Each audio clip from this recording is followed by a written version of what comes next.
അങ്ങനെ നമ്മളാരും വിചാരിച്ചുകൊണ്ട് നമ്മളൊരു കമ്പനിയെ കൈകാര്യം ചെയ്യുന്ന പോലെ സഭയെ കൈകാര്യം ചെയ്യാൻ കഴിയില്ല. കമ്പനിയെ നമുക്ക് കൈകാര്യം ചെയ്യാം. അതായത് ഇന്ന് പുതിയ മാനേജ്മെൻറ്റ് സ്കില്ലിലൂടെ മറ്റു കാര്യങ്ങളിലൂടെ നമുക്ക് കാര്യങ്ങൾ ചെയ്യാം. അത് കമ്പനി പ്രോസസ്സാണ്, കമ്പനി മാനേജ്മെൻറ്റാണ്. സഭയെ നമുക്ക് അങ്ങനെ കൈകാര്യം ചെയ്യാൻ കഴിയില്ല. അത് വിശ്വാസ സംബന്ധമായ കുറേ അടിസ്ഥാനപരമായ ചില കാര്യങ്ങളുണ്ട്.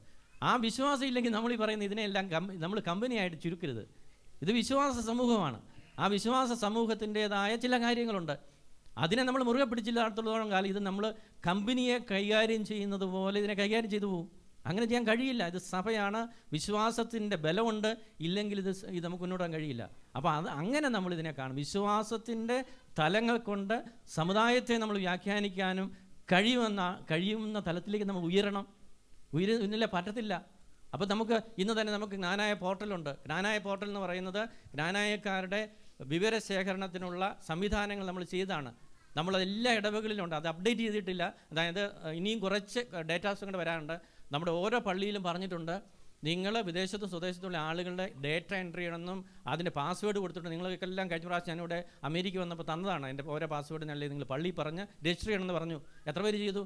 എനിക്ക് വന്ന് ബഹുഭൂരിപക്ഷം പേര് ചെയ്തിട്ടുണ്ട്. പക്ഷേ അതിൻ്റെ റിന്യൂവൽ നടക്കാനുണ്ട്, അപ്ഡേഷൻ നടക്കാനുണ്ട്. അത് നമ്മൾ ചെയ്യും. പക്ഷേ അത് പൂർണ്ണമായിട്ടില്ല. പൂർണ്ണമാണെങ്കിൽ എല്ലാ ലോകത്തിലുള്ള എല്ലാ ആളുകളും ഉദ്ദേശിച്ചാലും നടക്കും. ഏതായാലും നിലവിലുള്ള ഒരു ജ്ഞാനായ പോർട്ടൽ ഉണ്ട് എന്ന് നിങ്ങൾ കാര്യം മനസ്സിലാക്കുക. നമ്മൾ ഈ ഒരു ലക്ഷ്യം വെച്ചിട്ടുകൊണ്ടാണ് നമ്മുടെ ആളുകൾ എവിടെയെല്ലാം ഉണ്ടോ അവിടെയെല്ലാം ഉള്ള ആളുകളുടെ ഡേറ്റ കൃത്യമായിട്ട് അറിയാൻ വേണ്ടിയിട്ട് ജ്ഞാനായ പോർട്ടലുണ്ട്. അത് വെബ്സൈറ്റിലുണ്ട്.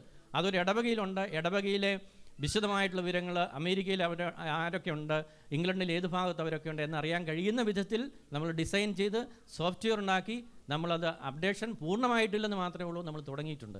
പിന്നെ ഇത് നമ്മൾ ഏതെങ്കിലും സീറോ മലബാറിൻ്റെ കീഴിലല്ലാതെ പറ്റത്തില്ല. നമ്മളല്ലാതെ പറ്റത്തില്ല. നമുക്ക് ഈ സത്യം നമ്മൾ സത്യമായിട്ട് അംഗീകരിക്കാൻ കഴിയില്ല. റിയാലിറ്റി ആയിട്ട്. അല്ലാതെ നമ്മൾ അല്ലെങ്കിൽ വേറൊന്നുണ്ടോ? നമുക്ക് അന്തരീക്ഷത്തിൽ നിൽക്കാനൊന്നും കഴിയില്ല. നമ്മൾ ഏതിൻ്റെയും ഭാഗമായിട്ട് നിൽക്കാൻ കഴിയും. അതാണ് നമ്മുടെ ഇതൊക്കെ അടിസ്ഥാനപരമായ കാര്യങ്ങളാണ്. ഈ അടിസ്ഥാനം ഇല്ലാതെ നമുക്ക് ചുമ്മാ ചർച്ച ചെയ്തിട്ട് കാര്യമില്ല. അടിസ്ഥാനം വെച്ചോടെ ചർച്ച ചെയ്യാൻ പറ്റുള്ളൂ. അടിസ്ഥാനമില്ല നമുക്ക് എന്തും ചർച്ച ചെയ്യാം. എന്താ കുഴപ്പം? നമ്മളൊരു പൊളിറ്റീഷ്യനെ സംസാരിക്കുന്ന പോലെ വിഷയം കഴിയാക്കുന്നത് സംസാരിക്കാൻ പറ്റത്തില്ല. ഇതിന് ചില അടിസ്ഥാനങ്ങളുണ്ട്. ഈ അടിസ്ഥാനത്തിൽ നിന്നുകൊണ്ട് മാത്രമേ നമുക്ക് സംസാരിക്കാൻ സാധിക്കുകയുള്ളൂ. ഇല്ലെങ്കിൽ നമുക്കിത് വളരെ ലാഘവത്തോടെ നമ്മൾ ഇതിൻ്റെ കാണും. ലാഘവത്തോടെ നമുക്ക് തീർച്ചയായിട്ടും വിവേകത്തോടും വിചാരത്തോടും വിശുദ്ധിയോടും കൂടി അതിനെ നമ്മൾ കൈകാര്യം ചെയ്യുന്നത്. അല്ല ചുമ്മാ ഒന്നും ഇത് പിന്നെ 200 വർഷത്തേക്ക് നമുക്കൊരു കാര്യം മുൻകൂട്ടി കണ്ടുകൊണ്ട് എന്തെങ്കിലും ഈ ലോകത്ത് ചെയ്യാൻ പറ്റും. ഇപ്പം അഗ്രേറിയൻ റവല്യൂഷന് ശേഷം ഇൻഡസ്ട്രി റവല്യൂഷൻ വന്നു.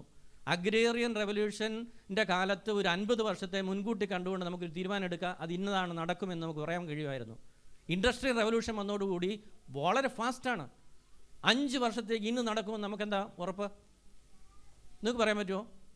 ഇതിനു മുമ്പ് ശരിയാ. അതായത് ഈ കാർഷിക വിപ്ലവത്തിന് മുമ്പ് ശരിയാ. ഇൻഡസ്ട്രിയൽ റവല്യൂഷൻ വന്നു കഴിഞ്ഞപ്പോൾ ലോകത്തിൽ വരുന്ന മാറ്റം എന്ന് പറഞ്ഞാൽ നമുക്ക് ചിന്തിക്കാൻ കഴിയില്ല. അല്ലാതെ 200 വർഷത്തേക്ക് നമ്മൾ എന്ത് ചെയ്യാൻ പറ്റും? നിങ്ങൾ പറ, എന്ത് നടക്കും നമുക്ക് പറയാൻ പ്രവചിക്കാൻ പറ്റുമോ? 5 വർഷത്തേക്ക് ഇപ്പം നടക്കില്ല. ഇപ്പം അതുപോലെ ലോകം മാറിക്കൊണ്ടിരിക്കുക. അല്ല, അതുകൊണ്ട് അങ്ങനെ നമുക്ക് ചിന്തിക്കാനൊന്നും കഴിയില്ല. അതുകൊണ്ടാണ് ചില അടിസ്ഥാനത്തിൽ നമുക്ക് ഏതായാലും എൻ്റെ ചോദ്യത്തിൽ നമ്മൾ ഒത്തിരി മാറുക. എൻ്റെ ചോദ്യം നിങ്ങൾ ചോദിച്ചതും ഞാൻ മറുപടി പറഞ്ഞതും ഇന്ന് വ്യത്യസ്തമായിട്ട് പോയി. ചോദ്യം ഇതായിരുന്നു, സഭ എന്ത് ചെയ്തു? മാറി നിന്നോ? ഞാൻ പറയുന്നു മാറുന്നില്ല, ഇന്നില്ല എന്ന് കാര്യകാരണ സഹിതം പറഞ്ഞു. ഇനി അതിനകത്ത് നിങ്ങൾക്ക് എന്തെങ്കിലും കൂടുതൽ ചെയ്യേണ്ടതുണ്ട് എന്ന് നിർദ്ദേശിക്കാനുണ്ടായി പറയാം. കാർഡിനൽ ദെബുസ്റ്റർബർഗിൻ്റെ അഭിപ്രായത്തിൽ ലോകത്തിലെ 8ാമത്തെ അത്ഭുതമായ കാർഡിനൽ ദെബുസ്റ്റർബർഗ് അഭിപ്രായത്തിൽ ലോകത്തെ 8ാമത്തെ അത്ഭുതമായ കോട്ടയം രൂപത വർക്കി വിധേയത്തിൽ പിതാവ് അതിനെ വിശേഷിപ്പിച്ചിട്ടുണ്ട്. ആ വിധേയത്തിൽ 2ാമത് വിശേഷിപ്പിച്ചതാണത്. ആ രൂപതയിൽ അംഗമായ ഞാൻ, അതുപോലെ നമ്മളെല്ലാവരും ആത്മീയപരവും സഭാപരവും സാമുദായികമായ ഒരു വികാരം ഒരു ജ്ഞാനായക്കാരൻ എന്ന നമ്മുടെ ഉള്ളിലുണ്ടെങ്കിൽ ആ വികാരത്തെ ഏതൊരു വ്യക്തിക്കും തകർക്കാൻ സാധ്യമല്ല. അതോർത്തുകൊണ്ട് നമ്മൾ ആരും പേടിക്കേണ്ട കാര്യമില്ല. നമ്മളിവിടെ വന്ന ചർച്ചയിൽ ഒരു ഉരുത്തിരിഞ്ഞ സംശയം, കുന്നശ്ശേരി പിതാവിൻ്റെ കാലത്ത് സഭാ നേതൃത്വം നമ്മുടെ ജ്ഞാനായ സമുദായത്തിൻ്റെ ആ തീവ്രത സീറോ മലബാർ സഭയിലും റോമാ സംഹാസനത്തിലുമൊക്കെ അവതരിപ്പിച്ചപ്പോൾ ഉണ്ടായ ആ തീവ്രത മൂലക്കാട് പിതാവ് ഇപ്പോൾ മുൻകൈയെടുത്ത് പ്രവർത്തിക്കുമ്പോൾ അതിൽ കാണിക്കുന്നുണ്ടോ എന്നുള്ളതാണ് മനസ്സിലാക്കേണ്ടത്. കാരണം ഇപ്പോൾ നിലവിലുള്ള ആ ചർച്ചകളും കാര്യങ്ങളും വരുമ്പോൾ മൂലക്കാട് പിതാവ് ആ പോയിന്റിൽ നിന്ന് പുറകോട്ട് വ്യതിചലിച്ച് പോകുന്നതായിട്ട് സാധാരണക്കാരായ ജനങ്ങൾക്ക് മനസ്സിലാകുന്നു. അതൊന്ന് ക്ലാരിറ്റി ഞങ്ങൾക്ക് കിട്ടണം. അല്ല, അത് മൂലക്കാട്ട് പിതാവിൻ്റെ കൂട്ടത്തിൽ സഹായമെത്രാനായ അദ്ദേഹത്തിൻ്റെ കീഴിൽ സഹായമെത്രാനായിരിക്കുന്ന ആളാണ് ഞാൻ റോമിൽ പോയപ്പോഴും ഉണ്ടായ അനുഭവങ്ങൾ ഞാൻ പങ്കുവെച്ചു. മൂലക്കാട്ട് പിതാവ് ചെയ്തുകൊണ്ടിരിക്കുന്ന കാര്യങ്ങൾ എനിക്കൂടെ അറിവുള്ള കാര്യങ്ങൾ ഞാൻ പങ്കുവെച്ചു. ഇത് കൂടെ പറയാൻ എന്താ ഞാൻ പറഞ്ഞു. അല്ല, ഇനി നമുക്ക് എന്താ ചെയ്യാൻ പറ്റുമെന്ന് പറഞ്ഞാൽ നിങ്ങൾ നിർദ്ദേശിക്കുക. പിതാവേ, വിനോദ് മാണി ഒരു ചോദ്യം ജോർജേട്ടോട് ചോദിച്ചു. ഇത് ശരി അമേരിക്കയിലുള്ള ഇടവകങ്ങൾക്ക് അല്ലെങ്കിൽ അമേരിക്കയിലുള്ള ജ്ഞാനായക്കാർക്ക് അറിവുള്ളതായിരുന്നോ? ജോർജ് ഏട്ടൻ പറഞ്ഞ മറുപടിയും പിതാവ് പറഞ്ഞ മറുപടിയും തമ്മിൽ ഒരു പൊരുത്തക്കേടുണ്ട്. ആ പൊരുത്തക്കേട് മാത്രമല്ല, പിതാവ് പറഞ്ഞ ആദ്യം ശരിക്കും പറഞ്ഞാൽ അവിടെ 2-3 പേരേ ഉള്ളൂ ഈ ഇടവക അംഗത്തിന് വേണ്ടി ശ്രമം നടത്തിയിട്ടുള്ളൂ. ഈ ശ്രമം നടത്തിയിരിക്കുന്നവർ നിയമത്തിൻ്റെ സ്വാധീനത്തിൽ അവിടുത്തെ ഇടവകം ആവുകയും അതിനുവേണ്ടി ഒരു ശ്രമം നടത്തുകയും ചെയ്താൽ നമ്മുടെ സഭയുടെ ഭാഗത്തു നിന്ന് ജ്ഞാനായക്കാർക്ക് വേണ്ടി എന്ത് ചെയ്യുവാൻ സാധിക്കും? ഒന്ന്.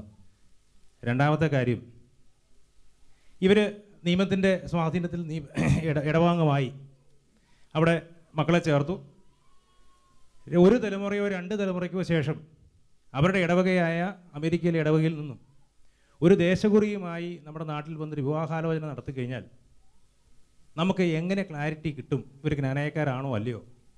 കാരണം നാട്ടിലുള്ള ഒരു ജനത്തെ സംബന്ധിച്ചോളം പൂർണ്ണമായിട്ട് അറിയത്തില്ല ഇവരുടെ ജ്ഞാനായ ഐഡൻറ്റിറ്റി അല്ലെങ്കിൽ ജ്ഞാനായ പാരമ്പര്യം തപ്പിയെടുക്കുന്ന സാധ്യമല്ല. അങ്ങനെ വന്നാൽ എന്ത് ചെയ്യുവാൻ സാധിക്കും? ഒന്നാമത്തെ ചോദ്യം സഭയുടെ ഭാഗത്തു നിന്നും എന്ത് നടപടി ഉണ്ടാകും? നിയമത്തിൻ്റെ വഴിയിലൂടെ ഈ പറഞ്ഞ ജ്ഞാനായ സമുദായം വിട്ട് കല്യാണം കഴിച്ചിരിക്കുന്നവർ വന്നു കഴിഞ്ഞാൽ. മനസ്സിലായി. അതായത് 2001 മുതലാണ് ഷിക്കാഗോ രൂപത ഉണ്ടാകുന്നത്. അന്ന് മുതൽ നമുക്കതിന് ശേഷം നമുക്ക് ജ്ഞാനായ മിഷൻ ഉണ്ടായി. ആ മിഷനിൽ നാളിതുവരെയും ഒറ്റയാൾ പോലും മെമ്പേഴ്സ് അല്ല.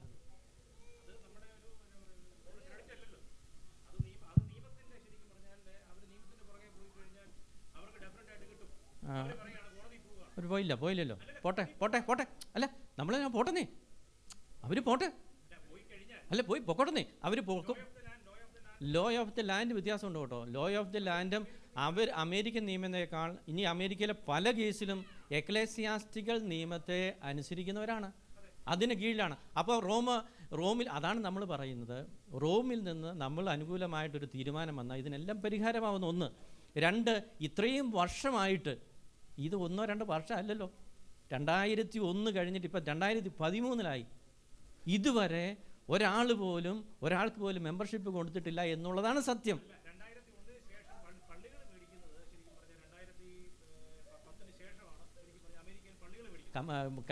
മിഷനുണ്ടായി, ജ്ഞാനായ മിഷൻ ഉണ്ടായിരുന്നു. അത് പള്ളിയിൽ പക്ഷേ ജ്ഞാനായ മിഷൻ ഉണ്ടാകുന്നതിന് മുമ്പാണ് ജ്ഞാനായ മിഷൻ റീജനും ഉണ്ടാകുന്ന. അങ്ങനെയാണ് ജ്ഞാനായക്കാരുടെ മേലുണ്ട്. എന്നാ നടത്തും? നമുക്ക് പറ്റത്തില്ലല്ലോ. ഏത്? അന്ന് സീറോ മലബാർ സംവിധാനം ഇല്ല. ഇവിടെ സീറോ മലബാർ സംവിധാനം ഇല്ല. നമ്മുടെ എവിടെയെങ്കിലും ഒരു ഓഡിറ്റോറിയത്തിൽ കുർബാന ഇല്ലയോ? ഇന്ന് നമ്മുടെ നാട്ടിനെക്കുറിച്ച് ചിന്തിച്ചേ. ഇന്ന് ഇത് സൗകര്യാർത്ഥം ഇവിടെ നടത്തുന്നുള്ളൂ. നാളെ ഇവിടെ സഭാ സംവിധാനം വന്നു കഴിയുമ്പോൾ നമുക്ക് ഇതെല്ലാ ദിവസവും നടക്കുമോ? ഇത് അല്ല, ഞാൻ ചോദിക്കട്ടെ, ഈ ഹോട്ടലിൽ എല്ലാ ദിവസവും കുർബാനയില്ലോ? നിങ്ങൾ പറ.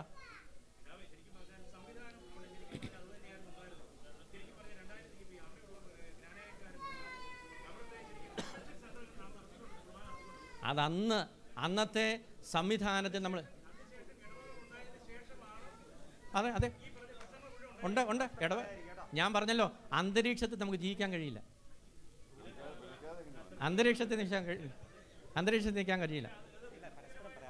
അല്ല, നമുക്ക് എല്ലാവരെയും എല്ലാ കാര്യത്തിനും തൃപ്തിപ്പെടുത്താനും കഴിയില്ല. അല്ല, ഉണ്ട്, തീർച്ചയായിട്ടും. അല്ല, പിതാവ് ആ പറഞ്ഞതിനകത്ത് ശരിക്കും പറഞ്ഞാൽ എനിക്ക് ഒരു തിരുത്തുള്ളത്, സഭാംഗങ്ങളെ ശരിക്കും പറഞ്ഞാൽ തൃപ്തിപ്പെടുത്താതെ സഭാ നേതൃത്വത്തിന് മുമ്പോട്ട് പോയി കഴിഞ്ഞാൽ ഇന്ന് ഇവിടെ ഈ യു കെയിൽ സ്ഥിരമായിട്ട് കണ്ടുകൊണ്ടിരിക്കുന്ന ഒരു സംവിധാനം എന്ന് പറയുന്നത് പള്ളികളടച്ച് ബാറുകളാകുക എന്നുള്ളതാണ്. എന്ന് പറയുന്നത് പോലെ നമ്മളുടെ അനുഗ്രഹീതമായ കോട്ടയം സമുദായത്തിലെ സഭാംഗങ്ങളെ തൃപ്തിപ്പെടുത്തുന്നതിന് സഭാ നേതൃത്വം തയ്യാറാകുന്നില്ലെങ്കിൽ, തൃപ്തിപ്പെടുത്തുക എന്ന് പറഞ്ഞാൽ എന്താ? തൃപ്തിപ്പെടുത്തുക എന്ന് പറഞ്ഞാൽ പിതാവ് ശരിക്കും പറഞ്ഞാൽ ഇപ്പൊ ചോദിച്ച ചോദ്യം, പിതാവ് പറയുന്നത് ശരിക്കും പറഞ്ഞു വരട്ടെ, കേസിലേക്ക് പോകട്ടെ, അത് ശരിക്കും പറഞ്ഞാൽ 2011 ശേഷം ഉണ്ടായിരിക്കുന്ന ഒരു കേസാണ് ശരിക്കും പറഞ്ഞാൽ ഈ 3 പേര് അല്ലെങ്കിൽ 4 പേര്. അല്ല 2001 തൊട്ട് ഉണ്ട്. പക്ഷേ ഇവര് ഈ പറഞ്ഞ ആൾക്കാർ വളരെ സമ്മർദ്ദം ചെലുത്താൻ തുടങ്ങുന്നത് 2010 ശേഷമാണ്. അല്ലല്ല ഇത് നമ്മൾ ഇവിടെ ഇരുന്നുകൊണ്ട് നിങ്ങൾ പറയുന്നത് UKCCയെ നിന്നുകൊണ്ടാണ് പറയുന്നത്. അമേരിക്കയിലാണ് ഈ സംഭവം നടക്കുന്നത് ഓർക്കണം. നിങ്ങൾക്ക് വല്ലവരും പറഞ്ഞിട്ടുള്ള അറിവല്ല ഉള്ളോ? അവിടെയുള്ളവർ പറഞ്ഞിട്ടുള്ള അറിവല്ല ഉള്ളോ നിങ്ങൾക്കുള്ളൂ? അത്രയല്ല ഉള്ളോ? നേരിട്ടുള്ള ഒരു അനുഭവം ഇല്ലല്ലോ. അപ്പോൾ നേരിട്ടുള്ള അനുഭവം അതാണ് ഞാൻ പറഞ്ഞില്ലേ, 2001 മുതൽ ഈ വിഷയം നിൽക്കുകയെന്നേ.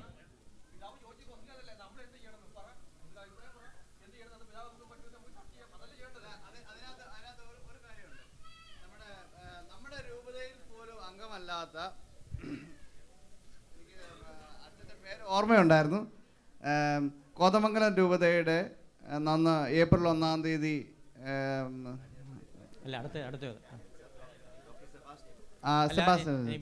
അല്ലല്ല അത് അദ്ദേഹത്തിന് PhD കിട്ടിയ ഒരു വിഷയമായിരുന്നു ജ്ഞാനായ എൻഡോഗമി എന്ന് പറയുന്നതായിരുന്നു. അപ്പം അതുപോലൊരു സഭ അതുപോലൊരു PhD കിട്ടേണ്ട ഒരു വിഷയമായിരുന്നെങ്കിൽ ഇത് തീർച്ചയായിട്ടും നമുക്ക് അനുവദിച്ച് തരേണ്ട ഒരു കാര്യമല്ലേ? ആർക്കും കൊടുക്കാമെന്ന് പറ്റില്ല. അത് തിയോളജിക്കൽ പരമായിട്ടുള്ള ഒരു PhD ആണ്. തിയോളജിക്കൽ പരമായിട്ടുള്ള PhD കിട്ടാനുള്ള എല്ലാവിധ സംവിധാനം ഉണ്ടെങ്കിലും നമുക്ക് എന്തുകൊണ്ട് പിന്നെ കിട്ടുന്നില്ല? ആ ഒരു ചോദ്യമാണ് എനിക്ക്. ഡോക്ടറൽ തീസിസിന്റെ ഏറ്റവും അവസാനം അദ്ദേഹം ഒരു ചോദ്യം ഉന്നയിച്ചിട്ടുമുണ്ട്.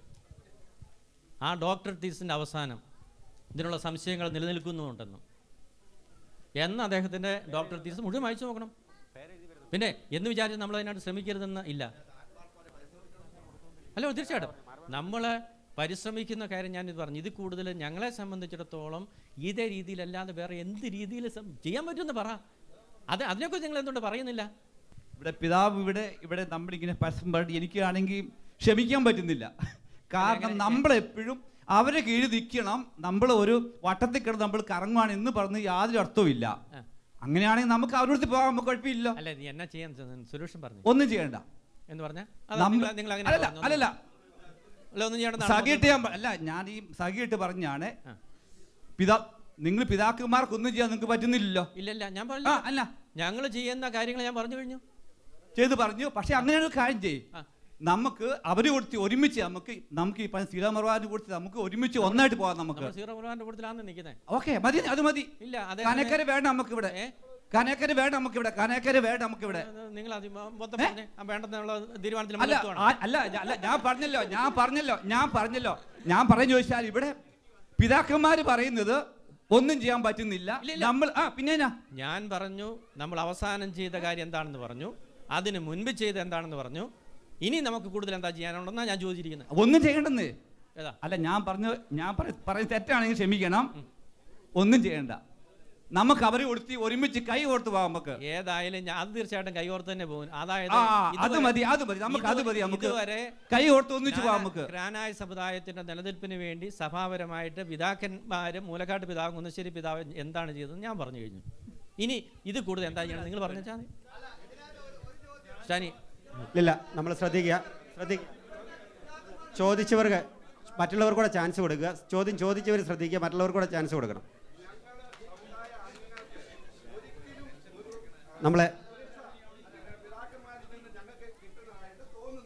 ഞാൻ ഏതായാലും നമ്മൾ ചെയ്ത കാര്യങ്ങൾ ഏതായാലും പറഞ്ഞു. നമ്മളൊരു കാര്യം ശ്രദ്ധിക്കുക, നമ്മളിതൊരു സംവാദമാണ്, അല്ലെങ്കിൽ ഒരു ചർച്ചയാണ്. അപ്പോൾ ആ ചർച്ചയ്ക്ക് നമ്മളൊരു അച്ചടക്ക ബഹുമാനം, പരസ്പര ബഹുമാനം നമ്മൾ അങ്ങോട്ടും ഇങ്ങോട്ടും കൊടുത്ത് വേണം നമ്മൾ സംസാരിക്കാൻ. നമ്മൾ ചോദിച്ച വ്യക്തികൾക്ക് എല്ലാവരും കൈപൊക്കുന്നതനുസരിച്ച് ഞാനിവിടെ പേരെഴുതുന്നുണ്ട്. ആ പേരെഴുതുന്നവർക്ക് സംസാരിക്കാതെ ഉള്ള ആളുകൾക്ക്, അതായത് അവർക്ക് അവസരം കിട്ടുന്നതിന് വേണ്ടി നമ്മൾ കൊടുക്കുന്നുണ്ട്. അപ്പോൾ അവരുടെ അടുത്ത് വരും. അപ്പോൾ ദയവ് ചെയ്ത് വൺ അറ്റ് എ ഡേ നമുക്കൊരു വളരെ സൗഹൃദപരമായി, എന്നാൽ അതിന് ഒരു ആശയം അല്ലെങ്കിൽ നമ്മളുടെ സംശയങ്ങൾ മാറണം. പക്ഷേ അതോടൊപ്പം തന്നെ നമുക്കിത് മുന്നോട്ടും കൊണ്ടുപോകണം. തീർച്ചയായിട്ടും അതുകൊണ്ട് നമുക്ക് അങ്ങനെ പോകാം. അടുത്ത ക്വസ്റ്റ്യൻ ചോദിക്കുന്നത് സണ്ണി രാഗമാലിക.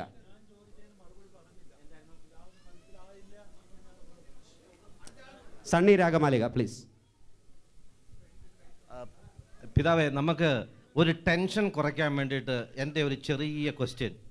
2011 നടന്ന നമ്മുടെ ശതാബ്ദി ആഘോഷം ഈ വർഷമായിരുന്നു എങ്കിൽ അത്ര കണ്ട് വിജയം ഉണ്ടാകുമോ എന്ന് പിതാവിന് കോൺഫിഡൻസ് ഉണ്ടോ ഇല്ലയോ? കോൺഫിഡൻസ് ഉണ്ട് എങ്കിൽ എനിക്ക് ഫർദർ എക്സ്പ്ലനേഷൻ വേണ്ട.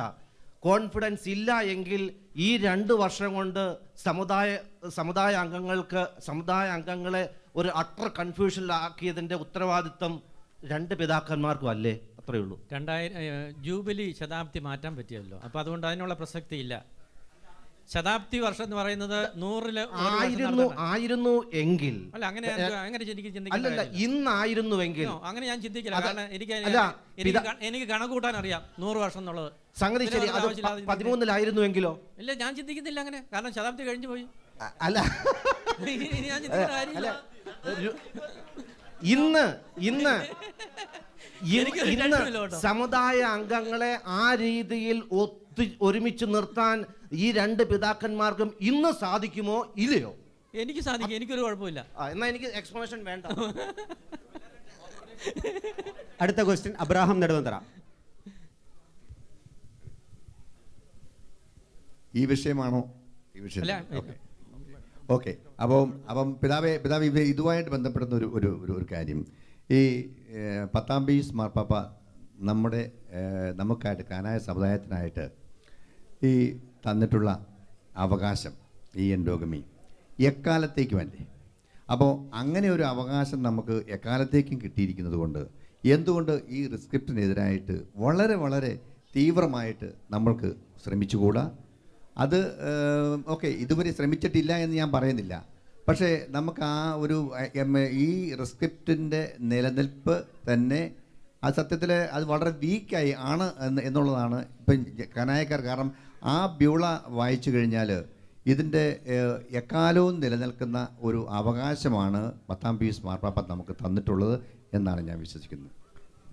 വിശ്വാസ ധാർമ്മികമായ കാര്യങ്ങളിൽ മാറ്റമില്ലാതെ തുടരും. ബാക്കിയുള്ള കാര്യങ്ങൾ മാർപ്പാപ്പമാർ ഒരു ഡിഗ്രി ഇറക്കുമ്പോൾ സാധാരണഗതിയിൽ അങ്ങനെയാണ് ചെയ്യുന്നത്. അടുത്ത മാർപ്പാപ്പ വരുമ്പം ആ ഡിഗ്രിക്ക് വിശ്വാസ ധാർമ്മികമായിട്ടുള്ള കാര്യങ്ങൾ അല്ലെങ്കിൽ വ്യത്യസ്തമായിട്ടുള്ള ഒരു കാര്യങ്ങൾ ഇറക്കും. വിശ്വാസ ധാർമ്മികമായിട്ടുള്ള കാര്യങ്ങൾ ശരിയാണ്. അതല്ലെങ്കിൽ അതിൻ്റെ ആ പ്രൊസീജിയർ അനുസരിച്ച് സാധാരണയുള്ള ഒരു ഫോർമാറ്റാണ് ആ രീതിയിൽ എഴുതുന്നതെന്ന് മാത്രമേ ഉള്ളൂ. അടുത്ത മാർപ്പാപ്പ വരുമ്പോൾ ഈ കാര്യത്തിന് മാറ്റം വരുത്താം, അത്രേ ഉള്ളൂ. ആ സാധാരണ അതിൻ്റെ ഫോർമാറ്റ് അങ്ങനെ നമ്മൾ ചെയ്യുക. എനിക്ക് തോന്നുന്നത് ഈ വിഷയം ഇനിയും കിടക്കുകയാണ് വിഷയങ്ങൾ. എനിക്ക് തോന്നുന്നത് ഈ വിഷയത്തിൽ പിതാവ് നിലപാട് പറഞ്ഞത് ആദ്യം ഞാൻ സൂചിപ്പിച്ചത് തന്നെ തീർച്ചയായും എൻഡോഗമി മുൻപോട്ട് കീപ്പ് ചെയ്യുന്നതിലേക്ക് വേണ്ടി പിതാവും മുലക്കാട് പിതാവും തീർച്ചയായും ശ്രമിച്ചിരിക്കും. സമുദായത്തിൻ്റെ ശബ്ദം, UKKC-യുടെ ശബ്ദം, സമുദായം നാളെയും ജീവിക്കണം, വിശ്വാസവും പാരമ്പര്യവും സമന്വയിപ്പിച്ച് പോകുന്നതിന് തീർച്ചയായും പിതാവ് അതിനുവേണ്ടി ശ്രമിക്കും എന്നുള്ള ഒരു വിശ്വാസത്തോടു കൂടി ഈ വിഷയം കൺക്ലൂഡ് ചെയ്യുകയാണ്. പിന്നെ അതിൻ്റെ അതിനോട് ചേർന്ന് ഒരു അഭിപ്രായം കൂടെ പറയട്ടെ. പലപ്പോഴും ഞാൻ ശ്രദ്ധിച്ചിട്ടുണ്ട്, അപ്നാദേശിൽ സപ്ലിമെൻ്റ് കോളങ്ങളിൽ അമേരിക്കയിൽ 4-ാമത്തെ ദേവാലയം 5-ാമത്തെ ദേവാലയം കുദാശ ചെയ്യപ്പെടുന്നു എന്ന് കാണാറുണ്ട്. മേലിലെങ്കിലും അങ്ങനെയുള്ള വാർത്തകൾ പ്രസിദ്ധീകരിക്കുവാനും ആ സാമ്പത്തിക ലാഭം നമ്മൾ കൈപ്പറ്റുവാനും തയ്യാറാകാതെ വ്യക്തമായ രീതിയിലുള്ള അവബോധം സമുദായങ്ങൾക്ക് കൊടുക്കുന്നതിന് സമുദായ നേതൃത്വം തയ്യാറാകണം എന്നൊരു റിക്വസ്റ്റും കൂടെ അക്കൂട്ടത്തിലുണ്ട്. പ്രിയപ്പെട്ടവരെ, അടുത്ത വിഷയത്തിലേക്ക് അടക്കുകയാണ്. ഒത്തിരിയേറെ ചോദ്യങ്ങൾ അടക്കുകയാണ്. അടുത്ത ചോദ്യം സാധാരണ ഉള്ള ഒരു വിശ്വാസിയെ സംബന്ധിച്ചുള്ള സംശയമുണ്ട്. കോട്ടയം രൂപതയിലെ അല്ലെങ്കിൽ ഇതര രൂപതകളിലെ സാമ്പത്തിക ഇടപാടുകൾ, രൂപതയുടെ പൊതുവായ സാമ്പത്തിക കാര്യങ്ങളെക്കുറിച്ച് വ്യക്തമായൊരു അറിവ് ഇല്ല. എന്തുകൊണ്ട് അത് അങ്ങനെ സംഭവിക്കുന്നു? ഒരു വിശ്വാസിയെ സംബന്ധിച്ചോളം രൂപതയുടെ വരവ് അല്ലെങ്കിൽ ചെലവ് അല്ലെങ്കിൽ ബാക്കി വ്യക്തമായ രീതിയിൽ അറിയുന്നതിനുള്ള ധാർമ്മിക ബാധ്യതയില്ലേ? എന്തുകൊണ്ട് ഞങ്ങളെ അറിയിക്കുന്നില്ല എന്നൊരു ചോദ്യം വരാറുണ്ട്. എന്താണ് അതിനകത്തെ അത് നൽകുന്നതിനുള്ള പ്രായോഗികമായ തടസ്സം എന്ന് ചിന്തിക്കുന്നു. അതായത് ഈ ഒരു വിഷയം കഴിഞ്ഞ പാസ്റ്റർ കൗൺസിലിൽ അജണ്ടയിൽ വന്നപ്പോൾ അതിന് ബഡ്ജറ്റിനെ കുറിച്ചാണ് പറഞ്ഞത്. ആ ബഡ്ജറ്റ് അന്ന് നമ്മളവിടെ പാസ്റ്റർ കൗൺസിൽ നമ്മൾ പ്രസൻറ്റ് ചെയ്യുകയും ചെയ്തു കഴിഞ്ഞ പാസ്റ്റർ കൗൺസിൽ. പിന്നെ നമ്മൾ കാണേണ്ട രൂപത എന്ന് പറയുമ്പോൾ ഇന്ന് നമ്മൾ മനസ്സിലാക്കേണ്ടത്, ഒന്ന്, നമ്മളിപ്പോൾ ഒരു കോളേജ് അത് ഒരു ട്രസ്റ്റിൻ്റെ കീഴിലാവും, ഒരു സ്കൂള് അത് ഏതെങ്കിലും ഇപ്പോൾ ഉദാഹരണത്തിന് അൺഎയ്ഡഡ് ശ്രീപുരത്ത് ഒരു സ്കൂളുണ്ട്, അതൊരു ട്രസ്റ്റാണ്. കാരിത്താസ് ഹോസ്പിറ്റൽ അതൊരു ട്രസ്റ്റാണ്. അപ്പോൾ അതിൻ്റേതായ ഓരോന്നും അങ്ങനെ ട്രസ്റ്റാണ്. നമ്മുടെ രൂപത എന്ന നിലയിൽ നമുക്ക് കിട്ടുന്ന വരുമാനം എന്ന് പറയുന്നത് ഒന്ന് തെരട്ട് ഫീസ് ഇനത്തിൽ വരുമ്പോൾ ഒരു 70 ലക്ഷത്തോളം 65 ലക്ഷത്തോളം രൂപയാണ് അങ്ങനെ തെരട്ട് ഇനത്തിൽ വരുന്നത്. മറ്റ് വാടക ഇനത്തിൽ വരുന്നത് ഇപ്പോൾ നമുക്ക് കോട്ടയത്ത് 2 പ്രധാനപ്പെട്ട കെട്ടിടങ്ങൾ നമുക്കിപ്പോൾ ഉണ്ട്. ഒന്ന് നമ്മുടെ അരമനയോട് തൊട്ട് ചേർന്ന് നമ്മളൊരു സ്റ്റേറ്റ് ബാങ്ക് ഓഫ് ഇന്ത്യക്ക് അത് വാടകയ്ക്ക് കൊടുത്തിരിക്കുകയാണ്. പിന്നെ സെൻട്രൽ ജംഗ്ഷനിൽ ഒരു കെട്ടിടമുണ്ട്. പുതിയതായിട്ടൊരു കെട്ടിടം നമ്മൾ ഇവിടെ ചൂട്ടുവേലിയിൽ വാങ്ങിച്ചിരിക്കുക. അത് നമുക്ക് സ്ഥലം ഉണ്ടായിരുന്നു, അത് കെട്ടിടം പണിതുകൊണ്ടിരിക്കുകയാണ്. ഇതാണ് നമ്മുടെ ഏക വരുമാനം എന്ന് പറയുന്നത്. ഇത്രയും ആണ് നമ്മുടെ സോഴ്സ്. ബാക്കിയെല്ലാം ഇൻഡിവിജ്വൽ ട്രസ്റ്റാണ്. ഉദാഹരണത്തിന് കാരിത്താസ് ആശുപത്രി ഒരു ട്രസ്റ്റാണ്. ആ ട്രസ്റ്റിൻ്റെ ചെയർമാൻ ഞാനാണ്. ആ ട്രസ്റ്റിൽ നമ്മളൊരു 10 പൈസ പോലും ഈ ട്രസ്റ്റിൽ നിന്നെടുത്ത് കോട്ടയം രൂപതയുടെ വേറെ ഏതെങ്കിലും കാര്യത്തിന് വേണ്ടി നമ്മൾ വിനിയോഗിക്കുന്നില്ല. മറിച്ച് ഈ ആശുപത്രിയുടെ ഫർദർ ഡെവലപ്മെൻറ്റിന് വേണ്ടിയിട്ട് നമ്മൾ വിനിയോഗിച്ചുകൊണ്ടിരിക്കുകയാണ്. ഇപ്പോൾ നമ്മൾ കുറച്ച് കാര്യത്തിന് ഹാർട്ടിൻ്റെ കാര്യങ്ങളൊക്കെ വന്നപ്പോൾ നമുക്ക് പണത്തിന് സ്വല്പം ബുദ്ധിമുട്ട് വന്നു.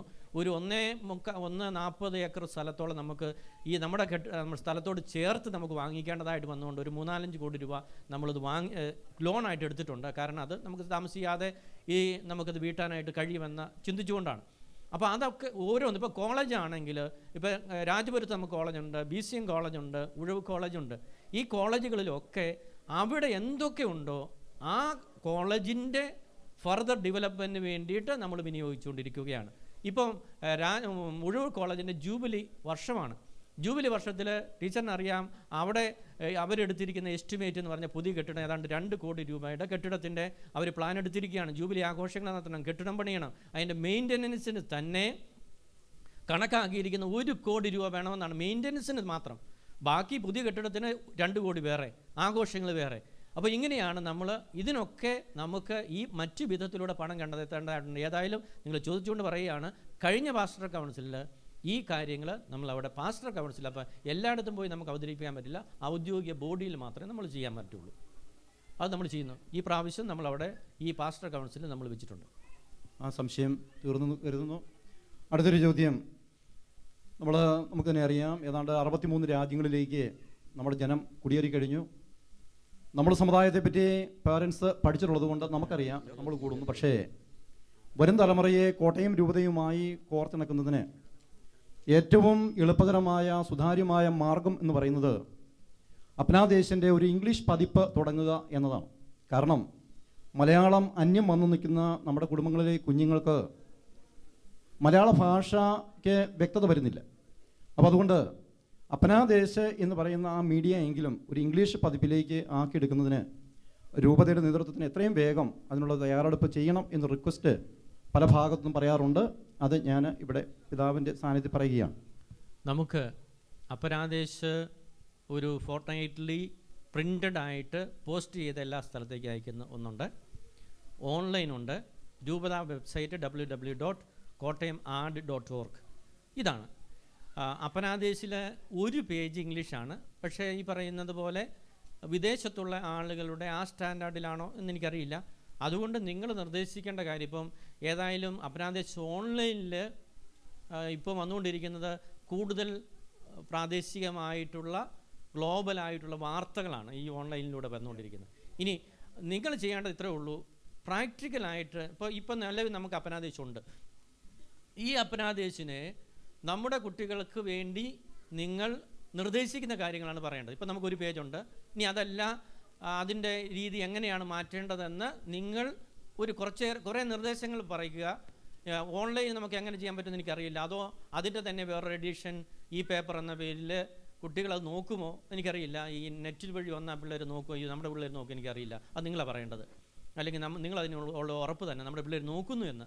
അല്ലെങ്കിൽ വെറുതെ നമ്മളൊരു വെബ്സൈറ്റ് ഉണ്ടാക്കിയിട്ട് ആർട്ടിക്കിളും എല്ലാം വരുന്നു, ആരും നോക്കുന്നില്ലാത്തൊരു സ്ഥിതിയാണ്. പക്ഷേ ഇന്ന് നോക്കാനുള്ള അല്ലെങ്കിൽ ആളുകൾ നോക്കുന്നുണ്ടോ എന്ന് അറിയാനുള്ള മാർഗ്ഗങ്ങളുണ്ട്. കാരണം അതിൻ്റെ ഗ്രാഫ് നമുക്ക് കിട്ടും, ഏതെല്ലാം രാജ്യത്ത് എവിടെയെല്ലാം ആളുകൾ സെർച്ച് ചെയ്യുന്നുണ്ടെന്ന് അറിയാനായിട്ട് പറ്റും. ഞാൻ അതിവിടെ സൂചിപ്പിച്ചതിൻ്റെ കാരണം നിർദ്ദേശം വെക്കുക. ആ നിർദ്ദേശം വെക്കുന്നതിൻ്റെ അടിസ്ഥാനത്തിൽ അവിടെ ആലോചിച്ച് നമുക്ക് വേണ്ടത് ചെയ്യാൻ പറ്റും. ഒന്ന്, നിങ്ങൾ എന്താണ് നിർദ്ദേശം?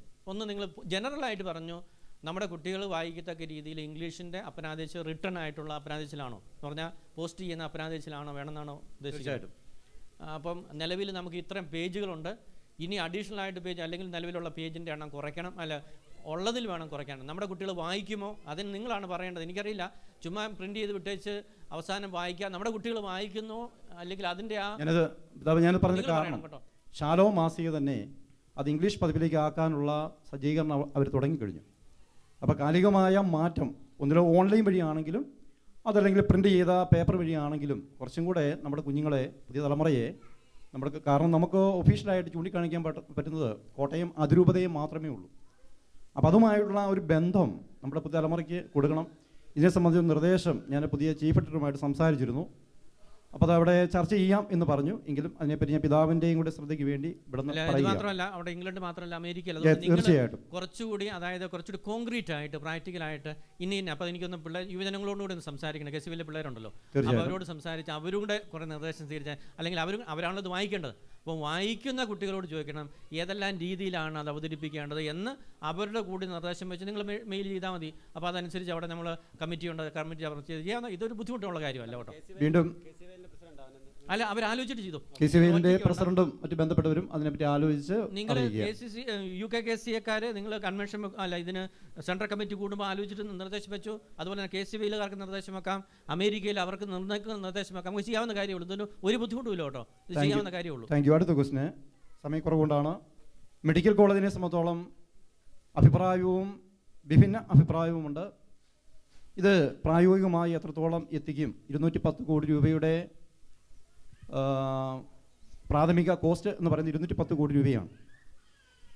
ഇതാണോ നല്ലത്, അതോ അതല്ല എങ്കിൽ പല ഭാഗത്തു നിന്നും പ്രതികരണം വരുന്നത് ഹൈറേഞ്ചിലോ മലബാറിലോ ഒക്കെ നല്ല മെഡിക്കൽ കോളേജുകൾ സ്ഥാപിച്ചുകൊണ്ട് ഒരു വലിയ ഈ സാമ്പത്തിക ബാധ്യത ഏൽക്കേണ്ടതായിട്ടുണ്ടോ കോട്ടയം രൂപതയ്ക്ക് ഇപ്പോഴത്തെ സാഹചര്യത്തിൽ? അതുകൊണ്ട് ഇത് പ്രായോഗികമായി ഇപ്പോഴത്തെ സിറ്റുവേഷൻ പിതാവ് ജനത്തിനൊന്ന് വിവരിച്ചാൽ നന്നായിരിക്കും. ഞാൻ ഇവിടെ ഇന്ന് പറയും, നാളെയും ഭാഗികമായിട്ട് ഞായറാഴ്ച എനിക്ക് പറയാനുണ്ട്, അപ്പോൾ അത് പറയും. ഏതായാലും ചോദ്യം ഇതാണ്, കാരിത്താസ് തുടങ്ങുന്നതിന് പകരം നമ്മുടെ അവികസിത മേഖലകളായ ഹൈറേഞ്ചിലും അല്ലെങ്കിൽ മലബാറിൽ എന്തുകൊണ്ട് തുടങ്ങിക്കൂടാ?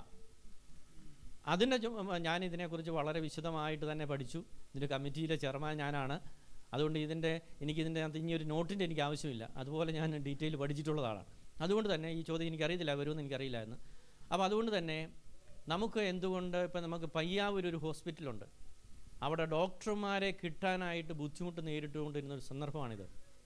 അതിന് ജൂബിലി ആഘോഷിച്ച് കഴിഞ്ഞു.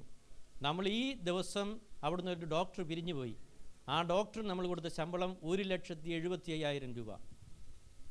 ഇത്രയും ശമ്പളം വാങ്ങിച്ച പയ്യാവൂർ ഹോസ്പിറ്റലിലെ ഡോക്ടർ അവിടുന്ന് മാറി. കാരിത്താസ് ആശുപത്രിക്ക് പോലും അവിടുത്തെ ഡോക്ടർമാർക്ക് നമ്മൾ ഇത്രയും ശമ്പളം കൊടുക്കുന്നില്ല. നിങ്ങൾ ഓർക്കണം. ഇനി പയ്യാവൂർ ഒരു മെഡിക്കൽ കോളേജ് തുടങ്ങാൻ കഴിയുമോ? പയ്യാവൂർ ഒരു കാരണവശാലും മെഡിക്കൽ കോളേജ് തുടങ്ങാൻ കഴിയില്ല. കാരണം ഒരു ആശുപത്രി ഏറ്റവും ഭംഗിയായിട്ട് വിവിധ ഡിപ്പാർട്ട്മെൻറ്റുകളോടുകൂടി 5 വർഷമെങ്കിലും അത് നടത്തിക്കൊണ്ട് പോകണം.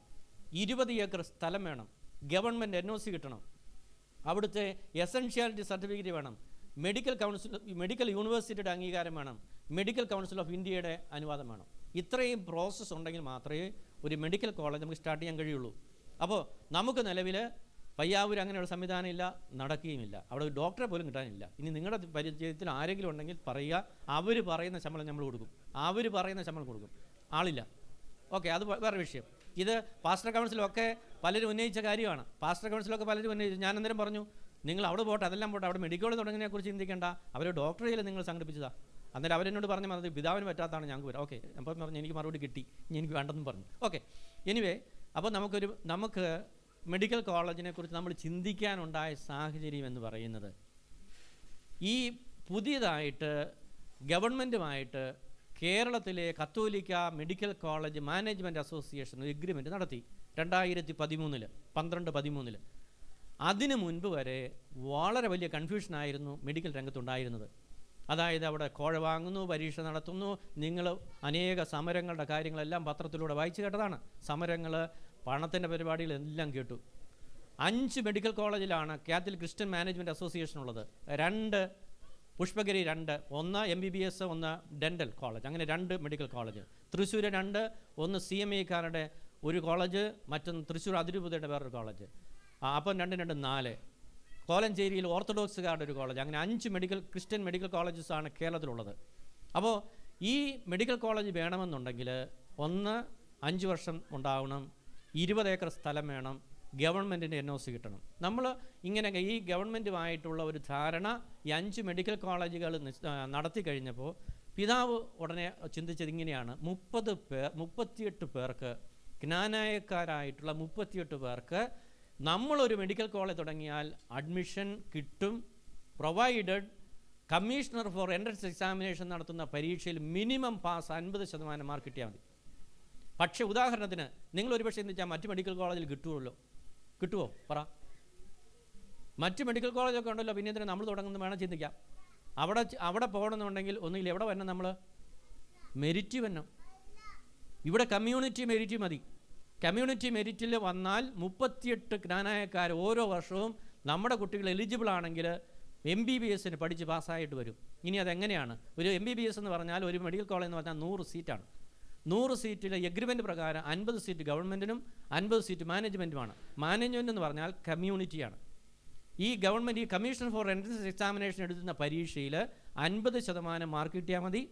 അതിൽ ഓൾ ഇന്ത്യ തലത്തിൽ പരീക്ഷ എഴുതുന്ന കുട്ടികൾ ഈ 100 സീറ്റിൽ 50 സീറ്റ് ഗവൺമെൻറ് മെറിറ്റിൽ, അതിൽ 15 സീറ്റ് കമ്മ്യൂണിറ്റി നടത്തുന്ന ആ കമ്മ്യൂണിറ്റിയിൽ പെടുന്ന അംഗങ്ങൾക്കായിട്ട് നൽകും. അതിന് പ്രിവിലേജ്ഡ് സീറ്റാണെന്നാണ് പറയുന്നത്, 15 സീറ്റ്.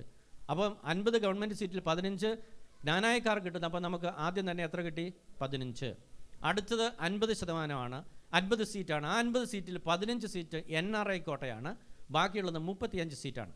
ആ 35-ൽ 23 സ്ട്രിക്ട്ലി കമ്മ്യൂണിറ്റിക്കായിട്ട് നമ്മൾ മാറ്റി വെക്കാം. അപ്പോൾ 23ഉം 15 എത്രയായി? 38. ബാക്കിയുള്ളത് 12. ഈ 12 സീറ്റിൽ നമുക്ക് പല രീതിയിൽ ഇത് കൊടുക്കാനായിട്ട് കഴിയും. അങ്ങനെ വരുമ്പോൾ നമുക്ക് സ്ട്രിക്റ്റായിട്ട് 38 സീറ്റ് മിനിമം ജ്ഞാനായക്കാർക്ക് കിട്ടുന്ന, അത് വേറൊരു കോളേജിൽ പോയാൽ കിട്ടത്തില്ല. ഉദാഹരണത്തിന് നമുക്ക് ഉഴൂർ കോളേജിൽ കമ്മ്യൂണിറ്റി കോട്ട ഉള്ളതുകൊണ്ട് മാത്രമാണ് നമ്മുടെ കമ്മ്യൂണിറ്റി പെടുന്ന അത്രയും പേര് അവിടെ പഠിക്കുന്നത്. അല്ല ടീച്ചറെ? അല്ലെങ്കിൽ പഠിക്കുകയില്ല. അത് രാജപുരത്തെ സ്ഥിതി അതാണ്, അതല്ലെങ്കിൽ BCM കോളേജിലെ സ്ഥിതി അതാണ്. അപ്പോൾ അതുകൊണ്ട് പിതാവ് ആ രീതിയിൽ ചിന്തിച്ചു. നമുക്ക് അതിനുവേണ്ടി പഠനം നടത്തിയപ്പോൾ മറ്റ് മെഡിക്കൽ കോളേജുകളുമായിട്ടൊക്കെ പറഞ്ഞ് നമ്മുടെ ആളുകൾക്കുണ്ടായിരുന്ന ഒരു ആശങ്ക മറ്റുള്ള അച്ഛന്മാർ സഹിതം പറഞ്ഞു. അതായത് ഇത് വലിയ കടത്തിലേക്ക് പോകും, അതായത് തൃശ്ശൂർക്ക് കടമാണ്, നമ്മുടെ പുഷ്പഗിരിയിലൊക്കെ കടമാണ്. സത്യമാണ്, ഭയങ്കര കടമാണ്. അവരൊക്കെ ചെയ്തത് മെഡിക്കൽ കോളേജ് തുടങ്ങി, ബാങ്കിൽ നിന്ന് ലോൺ എടുത്തു, ബാങ്കിൽ ഇതുവരെ പലിശ തീർക്കുന്നില്ല. നമ്മൾ എസ്റ്റിമേറ്റ് തയ്യാറാക്കി 210 കോടിയാണ് നമ്മുടെ എസ്റ്റിമേറ്റ്. 40 ലക്ഷം രൂപ ഓരോ വർഷവും ആ മെഡിക്കൽ കോളേജ് പഠിക്കുന്ന സാമ്പത്തികമായിട്ട് പിന്നോക്കം നിൽക്കുന്ന കുട്ടികൾക്കായിട്ട് സ്കോളർഷിപ്പായിട്ട് മാറ്റിയിടണം മാനേജ്മെൻറ്റിൻ്റെ പേരിൽ. അപ്പോൾ ഇതാണ് 210 കോടി.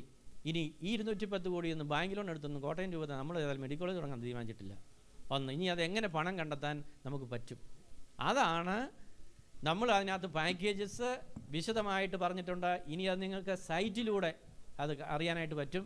അതായത് നമുക്ക് നമ്മുടെ കുട്ടികൾ ജ്ഞാനായക്കാരായിട്ടുള്ള വിദേശത്തുള്ള NRI അംഗങ്ങൾ 100 പേര് ഇതിന് തയ്യാറായിട്ട് വന്നാൽ NRI സീറ്റിനുള്ളത് ഒരു വർഷത്തെ ഫീസ് 9 ലക്ഷം രൂപയാണ്.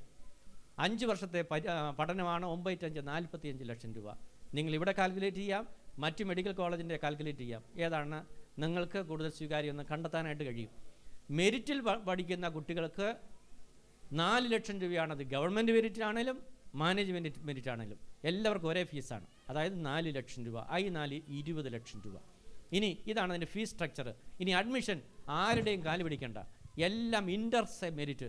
കമ്മ്യൂണിറ്റി കോട്ടായിക്ക് അവരുടെ മാർക്കിൻ്റെ അടിസ്ഥാനത്തിൽ വരുന്ന മുൻഗണനയിലുള്ള മുന്തിയ മാർക്കുള്ള ഏറ്റവും കൂടുതൽ ആർക്കുള്ള 23 പേർക്ക് അല്ലെങ്കിൽ 15 പേർക്ക്, ആ രീതിയിൽ ആരുടെയും കാല് പിടിക്കാതെ കമ്മ്യൂണിറ്റി കോട്ടായിലുള്ള മാർക്കിൻ്റെ മുൻഗണനാ ക്രമത്തിൽ ഇൻ്റർസെ മെരിറ്റായിട്ട് മാർക്കിൻ്റെ അടിസ്ഥാനത്തിൽ അഡ്മിഷൻ കിട്ടും. അപ്പോൾ സുതാര്യമാണ്, അക്കൗണ്ടബിളാണ്, ആരുടെയും കാല് പിടിക്കേണ്ടതില്ല. ഇനി പണം കണ്ടെത്തുന്ന വിധം, NRIയിൽ 100 കുട്ടികൾ അവരുടെ മാതാപിതാക്കൾ മുൻകൂർ പൈസ തരുന്നു, ബുക്ക് ചെയ്യുന്നു വിചാരിക്കുക, എത്ര കോടി രൂപ കിട്ടും? NRIയിലുള്ള 100 പേരുടെ നേരത്തെ ബുക്ക് ചെയ്യുന്നു വിചാരിക്കുക, എത്ര കോടി കിട്ടും? 45 കോടി 45 കോടി. ഓക്കെ, ഇത് കണക്കാണ് കേട്ടോ, ഇതൊക്കെ കണക്കുകളാണ്. ഇനി സ്പോൺസർഷിപ്പ് ഐറ്റത്തിലോ, അതായത് നമ്മുടെ മാതാപിതാക്കൾ ആരുടെയെങ്കിലും പേര് സ്പോൺസർഷിപ്പ്. ഇപ്പം തന്നെ ഒരാൾ ഏതാണ്ട് ഒരു മാസം മുമ്പ് മെഡിക്കൽ കോളേജ് തുടങ്ങുകയാണെങ്കിൽ 1 കോടി രൂപ തരാമെന്ന് മറ്റൊരു നിബന്ധനയില്ലാതെ നമ്മളോട് പറഞ്ഞിട്ടുണ്ട്. താല്പര്യമുള്ള ആളുകളുണ്ട്. 50 ലക്ഷം, ഈ അടുത്ത ദിവസം 50 ലക്ഷം രൂപയാണ് ഒരാൾ ഓഫർ ചെയ്തത്. വേറൊരാൾ അമേരിക്കയിലുള്ള ഒരാളാണ്, അദ്ദേഹം പറഞ്ഞു ഞാൻ എൻ്റെ തലമുടി ഇത്രയും നാളും ബാർബർ ഷോപ്പിലാണ് പോയി വിട്ടിരുന്നത്, ഞാനും എൻ്റെ 3 ആൺമക്കളും ഇനി ബാർബർ ഷോപ്പിൽ പോകുകയല്ല, വീട്ടിലിരുന്നുകൊണ്ട് തന്നെ വിട്ടുകയാണ്.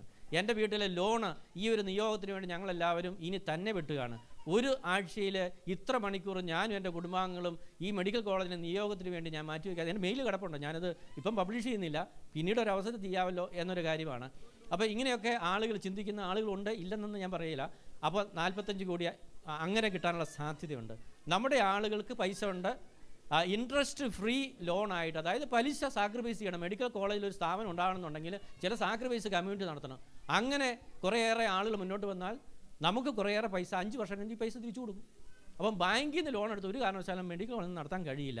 ഒരു സ്വോത്രക്കാഴ്ച പിരിച്ചൊന്നും മെഡിക്കൽ കോളേജ് നടത്താൻ കഴിയില്ല.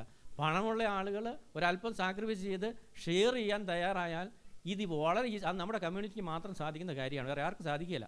അപ്പോൾ അതുണ്ടെങ്കിൽ നാളെ നമ്മുടെ കമ്മ്യൂണിറ്റിക്ക് വേണ്ടി ഉപകാരപ്പെടുന്ന ഒരു സ്ഥാപനമാണ് നമ്മൾ ഈ രീതിയിൽ നമുക്ക് തുടങ്ങാൻ കഴിയും. പക്ഷേ ജൂലൈ മാസം മാക്സിമം പോയാൽ 20-ാം തീയതിക്കകം ഒരു തീരുമാനം എടുക്കണം. ബ്രോഷർ എല്ലാ സ്ഥലത്തേക്കും വിട്ടിട്ടുണ്ട്, നെറ്റിലുണ്ട്, എല്ലാ രൂപതാ സൈറ്റിലുണ്ട്, അപനാദേശ് ഓൺലൈനിലുണ്ട്, UKSSയുടെ ഇതിലുണ്ട്, സർവമാന വെബ്സൈറ്റിലുണ്ട്. നിങ്ങൾക്ക് പ്ലഡ്ജ് ഫോം കൊടുത്തുണ്ട്, നാട്ടിലുണ്ട്, വിദേശത്തുണ്ട്. അത് സൈറ്റിൽ പോയിട്ട് സബ്മിറ്റ് ചെയ്ത് 20-ാം തീയതി വരെ വെയിറ്റ് ചെയ്യും.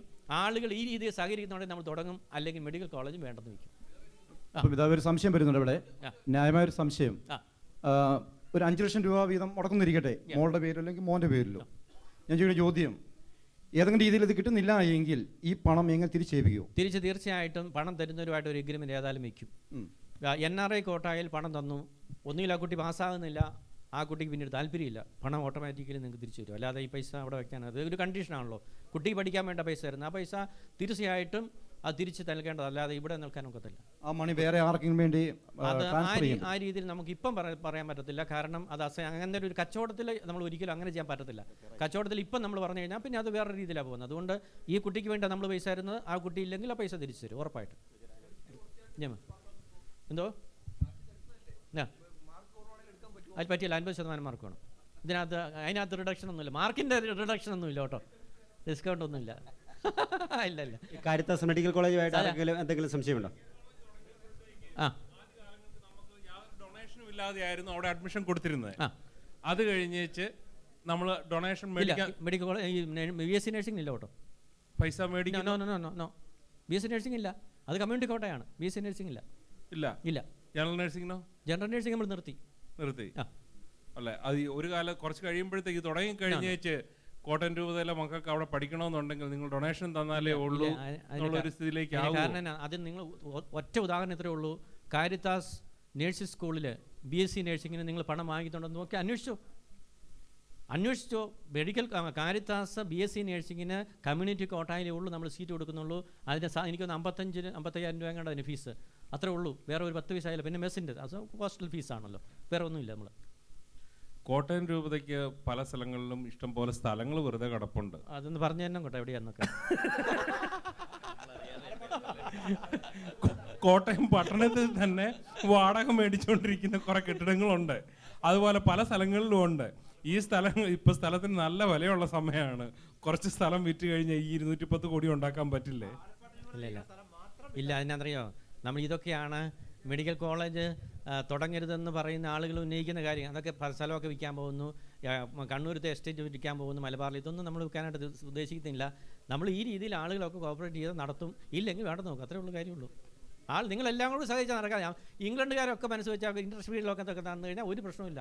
അതായത് സൈറ്റിലുണ്ട്, പ്ലഡ്ജ് ഫോം സബ്മിറ്റ് ചെയ്യാം, നേരെ ഈ മെയിലോട്ട് വരും. അത് വെച്ച് 20-ാം തീയതിക്കാകാൻ നമ്മൾ തീരുമാനം എടുക്കും. ഈ മെയിലൊക്കെ കാൽക്കുലേറ്റ് ചെയ്ത് നോക്കി ഇതിലെത്തുമോ ഇല്ലെന്ന് അറിഞ്ഞിട്ട് തീരുമാനം എടുക്കും.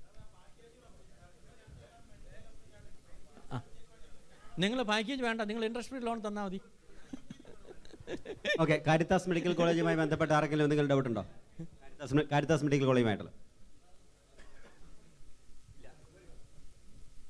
ഈ കാരിത്താസ് മെഡിക്കൽ കോളേജിലേക്ക് പോകുന്നതിന് മുമ്പ് കാരിത്താസിനെ ഹോസ്പിറ്റലിനെ പറ്റി ചെറിയൊരു ആക്ഷേപമുണ്ട്. അതായത് കൂടുതൽ പൈസ ചാർജ് ചെയ്യുന്നു, അതിനെ കഴിഞ്ഞും കുറച്ചാണ് മാതായൊക്കെ ചാർജ് ചെയ്യുന്നത്. അല്ലെങ്കിൽ നമ്മുടെ സമുദായത്തിന് വേണ്ടിയിട്ട്, ഇപ്പോൾ ചാർജ് ചെയ്യുന്നത് പോട്ടെ, നമ്മുടെ സമുദായത്തിന് വേണ്ടിയിട്ട് അല്ലെങ്കിൽ അവിടെയുള്ള പാവപ്പെട്ടവർക്ക് വേണ്ടിയിട്ട് കാരിത്താസ് ആശുപത്രി എന്തെങ്കിലും പ്രവർത്തനങ്ങൾ കാഴ്ചവെക്കുന്നുണ്ടോ? അതായത് നമ്മൾ ചെയ്യേണ്ട എത്രയേ ഉള്ളൂ, നേരെ തിരിച്ച് മാതായിലും അമൃതായെന്ന് പറഞ്ഞ് പോയിട്ട് തിരിച്ചു വന്നു. അപ്പോഴാണ് അതിൻ്റെ വ്യത്യാസം അറിയുന്നത്. മാതായിലും അമൃതാനന്ദമയിലും പോയിട്ട് തിരിച്ചു വരുന്നുണ്ട്, തിരിച്ചു വരുന്ന നല്ലത് പറയുന്നുണ്ട്.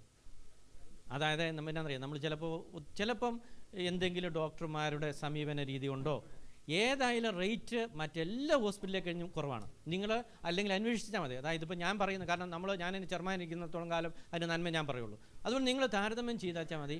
മറ്റ് സ്ഥലങ്ങളിൽ റേറ്റും നമ്മുടെ ഹോസ്പിറ്റലിൻ്റെ റേറ്റും തമ്മിൽ നമ്മൾ താരതമ്യം ചെയ്യുക, എന്നിട്ട് പറയാം. പിന്നെ ചിലപ്പോൾ ഒറ്റപ്പെട്ട ചില സംഭവങ്ങൾ കണ്ടാൽ, ചിലപ്പം ഡോക്ടർമാരുടെ ചിലപ്പോൾ അറിയാതെ വരുന്ന ചില കാര്യങ്ങൾ, പിന്നെ നേഴ്സുമാരുടെ ശുശ്രൂഷയുടെ പേരിൽ അങ്ങനെയൊക്കെ ചില ഒറ്റപ്പെട്ട സംഭവങ്ങൾ ചിലപ്പോൾ അറിയാതെ വരുന്നുണ്ടാവും. എങ്കിലും നിങ്ങളത് ഉണ്ടെങ്കിൽ ശ്രദ്ധയിൽപ്പെടുത്തുക, നമുക്ക് ആ ഡോക്ടർമാരോട് പറയാനായിട്ട് കഴിയും. അതായത് ഇന്ന സംഭവങ്ങളുണ്ട് എന്നുള്ളൊരു കാര്യം പിന്നീട് അറിയിക്കുക. അപ്പോൾ അത് നമ്മൾ ബന്ധപ്പെട്ടവരോട് പറയും. ഒന്നത് റേറ്റിൻ്റെ കാര്യത്തിൽ എൻ്റെ വ്യക്തിപരമായിട്ടുള്ള ഞങ്ങൾ പഠിച്ചിടത്തോളം മറ്റുള്ള ആശുപത്രിയേക്കാൾ കുറവാണെന്നാണ് ഉള്ള കാര്യമാണ്. പിന്നെ എനിക്ക് തോന്നുന്നു ഒരു മാസം തന്നെ ഏതാണ്ട് 5-6 ലക്ഷം, 8-10 ലക്ഷം രൂപയോളം പാവപ്പെട്ട രോഗികൾക്ക് നമ്മൾ കൺസെഷനായിട്ട് കൊടുക്കുന്നുണ്ട്. അത് സാധാരണ ഇത് ഇങ്ങനെയാണ്: ഒന്നുകിൽ വികാരിച്ചം സർട്ടിഫിക്കറ്റ് ചെയ്യുക, അല്ലെങ്കിൽ പഞ്ചായത്ത് പ്രസിഡന്റോ ബന്ധപ്പെട്ട രാഷ്ട്രീയ അങ്ങനെ രീതിയിലുള്ള ഈ രോഗികളെ പരിചയമുള്ള ഇടവകയാണ് തീർച്ചയായിട്ടും വികാരിച്ചൻ്റെ കത്തില്ല നമ്മൾ അനുവദിക്കാറില്ല. അങ്ങനെ നമ്മൾ കൊടുക്കാറുണ്ട്. പിന്നെ കുഴപ്പമെന്ന് പറഞ്ഞാൽ ഇത് കിട്ടുന്ന ആളുകൾ പറയാറില്ല എന്നുള്ളത് സത്യം. അതുകൊണ്ടാണ്. ഓക്കെ, അവസാനത്തെ ഒരു ക്വസ്റ്റിനോട് കൂടി നമ്മുടെ ഈ സെഷൻ അവസാനിപ്പിക്കുകയാണ്. ആ ക്വസ്റ്റ്യൻ ചോദിക്കാനായിട്ട് മിസ്റ്റർ അബ്രാഹം നിരവധി ക്ഷണിക്കുന്നു. സ്നേഹമുള്ളവരെ, നമ്മുടെ സമുദായത്തിൻ്റെ പാരമ്പര്യത്തെയും അംഗബലത്തെയും ബാധിക്കുന്ന ഒരു പ്രശ്നമായതുകൊണ്ടും ഈ ഞാൻ പറയാൻ പോകുന്ന പ്രശ്നം പലർക്കും അതേക്കുറിച്ച് അറിയുമെന്ന് എനിക്ക് തോന്നുന്നില്ല. അതുകൊണ്ട് ഞാൻ ആ കാര്യം ഒന്ന് പെട്ടെന്ന് തന്നെ ഞാൻ പറയാം. അതായത് നമ്മുടെ ക്നാനായ സമുദായത്തിൻ്റെ അവിഭാജ്യ ഘടകമായ മലങ്കര ക്നാനായ കത്തോലിക്കരെ ദോഷകരമായി ബാധിക്കുന്നതും ഭാവിയിൽ അവരുടെ നാശത്തിന് തന്നെ വഴിതെളിക്കുന്നതുമായിട്ടുള്ള ഒരു നടപടി ഞാൻ നിങ്ങളുടെ ശ്രദ്ധയിൽപ്പെടുത്താൻ ഞാൻ ആഗ്രഹിക്കുകയാണ്. 90 വർഷം മുമ്പ്, ഓക്കെ, തീർച്ചയായിട്ടും ഓക്കെ. അപ്പോൾ ഞാൻ അതിലേക്ക് പോകുന്നില്ല, കാരണം മലങ്കരക്കാരെക്കുറിച്ച് ഇവിടെ പലർക്കും അറിയത്തില്ല മലങ്കരക്കാർ. അതുകൊണ്ട് ഞാൻ അങ്ങനെ പറഞ്ഞു. ഇനി അതിലേക്ക് പോകുന്നില്ല. നമ്മുടെ കോട്ടയം അതിരൂപത അധ്യക്ഷൻ്റെ കീഴിൽ മലങ്കര ഫൊറോനയിലെ 16 പള്ളികളിലായി 3000 പേരുടെ ഒരു സമൂഹമാണ് ഈ മലങ്കര കത്തോലിക്കരെ. അവർ നമ്മോടൊപ്പം തന്നെ നമ്മുടെ അതിരൂപതയോട് ചേർന്ന് നിൽക്കുന്നത്. പക്ഷേ അവരെ നമുക്ക് നഷ്ടപ്പെടുന്ന ഒരവസ്ഥയിലേക്ക് വരുന്ന ഒരു സാഹചര്യമാണ് ഞാനിപ്പോൾ പറയുന്നത്. അതായത് കോട്ടയം അതിരൂപതാധ്യക്ഷനും മലങ്കര ഭദ്രാസനത്തിനാദ്യമനും കൂടി റോമിൽ നടത്തിയ ചർച്ചയുടെ ഫലമായിട്ട് അവർക്ക് വേണ്ടി, മലങ്കര കത്തോലിക്കർക്ക് വേണ്ടിയിട്ട് ഒരു രൂപത അനുവദിച്ചു. നിർഭാഗ്യവശാൽ ആ രൂപത കോട്ടയം അതിരൂപതയിൽ നിന്ന് വേർപെടുത്തി ക്നാനായ പാരമ്പര്യം സംരക്ഷിക്കാൻ യാതൊരു ബാധ്യതയുമില്ലാത്ത ഒരു മലങ്കര ഭദ്രാസനാധിപൻ്റെ കീഴിലെ അധീനതയിലെ ആയിരിക്കണമെന്ന് ഉത്തരവിൽ പറയുന്നു. ഈ നിർദ്ദേശം മലങ്കര ക്നാനായക്കാർ ഒന്നടങ്കം അതിനെ എതിർത്ത് കഴിഞ്ഞിട്ടുണ്ടെങ്കിലും ഇപ്പോഴും ആ രൂപത രൂപീകരണമായിട്ട് മുന്നോട്ട് പോവുകയാണ്. തീർച്ചയായിട്ടും സീറോ മലബാർ സഭയ്ക്കോ കോട്ടയം അതിരൂപതയ്ക്കോ മലങ്കര ക്നാനായ കത്തോലിക്കർക്കോ ഒരു പ്രയോജനമില്ലാത്തതും ക്നാനായ പാരമ്പര്യം, നമ്മുടെ തനിമയും ആചാരാനുഷ്ഠാനങ്ങളൊക്കെ നമ്മുടെ അംഗബലവും ഒക്കെ നഷ്ടപ്പെടുന്ന ഒരു അവസ്ഥയിൽ ഇപ്പോഴും അത് മുന്നോട്ട് ഇപ്പോഴും അതിൻ്റെ ആ ഒരു പ്രവൃത്തി, അതിൻ്റെ ഒരു പ്രോസസ്സ് ഇപ്പോഴും, അതായത് ഒരു കമ്മീഷൻ്റെ ചെയർമാനാണ് ഭരണാചാര്യ പിതാവ്. തീർച്ചയായിട്ടും അദ്ദേഹത്തിന് അത് പറയാൻ കഴിയും. ഇപ്പോഴും അത് ഉപേക്ഷിച്ചിട്ടില്ല, പൂർണ്ണമായിട്ട് ഉപേക്ഷിച്ചിട്ടില്ല. അത് വളരെ ഖേദകരമാണെന്നും അതോടൊപ്പം തന്നെ തിരുവനന്തപുരം ഒരു പള്ളിയുണ്ട്, ഞാൻ ഉൾപ്പെടുന്ന തിരുവനന്തപുരം ഒരു ദേവാലയം. അത് 100%, അതായത് ആരംഭം മുതൽ ഇന്ന് വരെ സീറോ മലബാർ ആരാധനാക്രമത്തിലും മതബോധനത്തിലും തുടർന്നുകൊണ്ട് പോകുന്ന ആ ദേവാലയത്തെ ആദ്യം ഈ മലങ്കര ഫൊറോനയിലേക്ക് ഇട്ടു. അതിനുശേഷം ഇപ്പം ഈ നിർദ്ദിഷ്ട രൂപതയുടെ ലിസ്റ്റിലും പെടുത്തി. അതുകൊണ്ട് വരാൻ പോകുന്നത്, ഈ രൂപത നിലവിൽ വരുമ്പോൾ ഈ മലങ്കര ഭദ്രാസനാധിപൻ്റെ നിയന്ത്രണത്തിലായി കഴിയുമ്പോൾ തീർച്ചയായിട്ടും ഞങ്ങൾക്ക് യാതൊരു നിവൃത്തിയില്ല. ഞങ്ങൾ വന്നു കഴിയുമ്പോഴുണ്ടാവുന്ന അവസ്ഥ ഞാൻ പിതാവ് എനിക്ക് ഞങ്ങളോട് വെച്ച് പറഞ്ഞതാണ്. പക്ഷേ എന്നാൽ പോലും അങ്ങനെ വരുമ്പോൾ ഞങ്ങൾക്ക് ഇടവക കിട്ടുമായിരിക്കും, പക്ഷേ ഞങ്ങൾക്ക് പള്ളി ഞങ്ങൾക്ക് കിട്ടത്തില്ല. കാരണം അത് അവരുടെ അധീനതയിലായി കഴിഞ്ഞാൽ പിന്നെ ഞങ്ങൾക്ക് യാതൊരു നിലനിൽപ്പില്ലാത്തതുകൊണ്ട് പിതാവ് അതേക്കുറിച്ച് ഒന്ന് പറഞ്ഞാൽ വളരെ, ഞാൻ ആ ഇടവകയിൽ അംഗമായതുകൊണ്ട് ആണ് ഞാനത് പറഞ്ഞത്. അബ്രഹാം ചേട്ടൻ വളരെ കാറ്റഗോറിക്കലായിട്ട് പറഞ്ഞു. അതല്ല, കാറ്റഗോറിക്കലായിട്ട് ശരിയല്ല. അതിനകത്ത് ചില തെറ്റുകളുണ്ട്. ഒന്ന്, ഈ മലങ്കര വിഭാഗത്തിലുള്ള ജ്ഞാനായക്കാർ അന്ത്യോക്യൻ പാരമ്പര്യത്തിലേക്ക് ആയിരുന്ന യാക്കോബായ വിഭാഗത്തിലേക്ക് പോയി. അവർ ജ്ഞാനായക്കാരായിരുന്നു, യാക്കോബായ വിഭാഗത്തിലേക്ക് പോയി കുനൻകുരിശ് സത്യത്തോടു കൂടി. പിന്നീട് അവർ റീയൂണൈറ്റ് ചെയ്യപ്പെട്ടു, കത്തോലിക്ക സഭയുടെ ഭാഗമായിട്ട് വന്നു. അപ്പോൾ സഭയുടെ ഒരു അടിസ്ഥാന തത്വം എന്ന് പറയുന്നത് അവരുടെ ആരാധന, ഓരോ സമൂഹത്തിൻ്റെയും ആരാധനക്രമം പരിരക്ഷിക്കുക എന്നുള്ള സഭാ പാരമ്പര്യമുണ്ട്. അപ്പോൾ അത് അടിസ്ഥാനപരമായ സഭയുടെ ഒരു അടിസ്ഥാനമാണ്. അപ്പോൾ അത് ആ ഒരു സന്ദർഭത്തിൽ നിലവിൽ ഇവിടെ ഒരു മലങ്കര ഹൈരാർക്കി ഇല്ലാതിരുന്നത് കൊണ്ട് കോട്ടയം രൂപതയുടെ ഭാഗമാവുകയാണ് എന്നുള്ളതാണ് ചരിത്രപരമായ കാര്യം. അതൊരു ചരിത്രമാണ്. അപ്പോൾ അതാണ് അതിൻ്റെ ചരിത്രം എന്ന് പറയുന്നത്. അതായത് ഓരോ സമൂഹവും ഓരോ കുടുംബവും അവരുടെ സഭാ പാരമ്പര്യങ്ങൾ നിലനിർത്തണമെന്ന് വത്തിക്കാൻ കൗൺസിലും അതുപോലെ തന്നെ സഭാ നിയമത്തിലുണ്ട്. അപ്പോൾ അതാണ് അതിൻ്റെ അടിസ്ഥാനപരമായ ഒരു ചിന്ത അല്ലെങ്കിൽ ഒരു നിയമം എന്ന് പറയുന്നത്. അപ്പോൾ അത് മനസ്സിലാക്കാൻ വേണ്ടിയിട്ട് പറഞ്ഞതേ ഉള്ളൂ. അപ്പോൾ അവർ റീയൂണൈറ്റ് ചെയ്യപ്പെട്ടു. അതായത് ഇതുവരെ ഇതൊരു രൂപതയുടെ അതിർത്തി നിശ്ചയിച്ചു എന്ന തരത്തിലൊക്കെ ബ്രാഞ്ചിൽ സംസാരിച്ചു, അങ്ങനെയൊന്നും നടന്നിട്ടില്ല. ഇതൊരു കമ്മീഷൻ വെച്ചു എന്നുള്ളത് സത്യമാണ്. ആ കമ്മീഷൻ ഒരു പ്രാവശ്യം മാത്രമേ നമ്മൾ കൂടിയിട്ടുള്ളൂ. ആ കമ്മീഷനിലൂടെ നമ്മൾ ഇനിയും വളരെയേറെ കാര്യങ്ങൾ, ആ കമ്മീഷനിലൂടെ ചർച്ച ആകെ ഞങ്ങൾ ചെയ്തത് അവിടെയുള്ള അച്ഛന്മാരെ വിളിച്ചു കൂട്ടി സംസാരിച്ചു എന്നുള്ള ഒരു കാര്യമാണ്. ആ അച്ഛന്മാരോട് ഓരോ ഇടവകയിലും അന്ന് ഉന്നയിക്കപ്പെട്ട ചോദ്യങ്ങൾക്ക് ഞാൻ അവിടെ മറുപടി പറഞ്ഞു. ആ മറുപടി അനുസരിച്ച് ഇടവകയിലെ ആളുകളെ ഒരുക്കാൻ മാത്രമാണ് അന്ന് പറഞ്ഞിരിക്കുന്നത്. റോമിൽ നിന്ന് ചില നിർദ്ദേശങ്ങൾ പറഞ്ഞു. ആ നിർദ്ദേശങ്ങൾ പ്രകാരം മലങ്കര സിനഡിൻ്റെ ഭാഗമായിട്ടുകൊണ്ട് നമ്മളിത് മുന്നോട്ട് പോകുന്നതിനെക്കുറിച്ചാണ് വന്നത്. കാരണം അത് മലങ്കര റീത്ത് ഫോളോ ചെയ്യുന്നതായതുകൊണ്ടാണ്. നമ്മൾ സീറോ മലബാറിൻ്റെ ഭാഗമാകുന്നത് നമ്മൾ സീറോ മലബാർ റീത്ത് ഫോളോ ചെയ്യുന്നതുകൊണ്ടാണ്. അപ്പോൾ അതുകൊണ്ടാണ് ഉടനെ സ്വാഭാവികമായിട്ട് അച്ഛന്മാർക്ക് ഉണ്ടായൊരു സംശയം ഇതാണ്, നമ്മൾ അങ്ങോട്ട് പോയി കഴിയുമ്പോൾ നമ്മുടെ ജ്ഞാനായ തനിമ സംരക്ഷിക്കാൻ എന്താ ഒരു മാർഗം? ഉടനെ അച്ഛന്മാർ ചോദിച്ച ചോദ്യമാണ്. അന്ന് ഞങ്ങൾ കമ്മീഷൻ മറുപടി പറഞ്ഞൊരു കാര്യം, അങ്ങനെ രൂപതയെങ്കിലും ഉണ്ടാകുന്ന ഒരു സന്ദർഭത്തിൽ, രൂപത ഉണ്ടായിട്ടില്ല, രൂപതയെക്കുറിച്ചുള്ള ചർച്ചകൾ നടക്കുന്നു മാത്രമേ ഉള്ളൂ. അങ്ങനെ ഉണ്ടാണെങ്കിൽ രൂപതാ സംബന്ധമായിട്ടുള്ള വിഷയങ്ങൾ വരുമ്പോൾ കോട്ടയം രൂപതാധ്യക്ഷനുമായിട്ട് ബന്ധപ്പെട്ട് മാത്രമേ ഈ നിലവിലുള്ള ഒരു സംവിധാനത്തിന് രൂപതാ സമുദായവുമായിട്ട് ബന്ധപ്പെട്ട കാര്യങ്ങൾ മാറ്റം വരുത്താനോ എന്ന് സാധിക്കുമെന്നുള്ള ക്ലോസ് അതിൻ്റെ എഗ്രിമെൻറ്റിൽ ഉണ്ടാവണമെന്നുള്ള നിർദ്ദേശം നമ്മളത് ഒരിക്കലും റിട്ടേൺ ആയിട്ട് പോയിട്ടില്ല, ചർച്ച ചെയ്തിട്ടില്ല ആ കാര്യങ്ങൾ. അപ്പോൾ അച്ഛന്മാരുടെ ഇടയിൽ അന്ന്